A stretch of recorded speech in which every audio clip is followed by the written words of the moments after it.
মিশরের সঙ্গে যৌথ সামরিক মহড়ায় অংশ নিতে শুক্রবার চীনের পিপলস লিবারেশন আর্মি এয়ারফোর্সের একটি দল মিশরে পৌঁছেছে। দীর্ঘ দূরত্বে যুদ্ধবিমান ও সহায়ক সামরিক সরঞ্জাম দ্রুত মোতায়েনের সক্ষমতা প্রদর্শনের অংশ হিসেবে এই মহড়ার আয়োজন করা হয়েছে। শনিবার প্রকাশিত ভিডিওতে দেখা যায় চীন থেকে একটি Y-20A ট্যাঙ্কার বিমান ও দুটি J-16 যুদ্ধবিমান উড্ডয়ন করছে। Lily Whipped Shea Mystic Glowing Body Wash.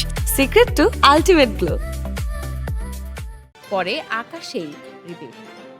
পরে আকাশেই ট্যাঙ্কার বিমানটি যুদ্ধবিমান দুটিকে জ্বালানি সরবরাহ করে। এরপর বিমানগুলো মিশরের একটি বিমান ঘাঁটিতে অবতরণ করে। সেখানে চীনা সেনারা সরঞ্জাম নামিয়ে মহড়ার প্রস্তুতি শুরু করেন।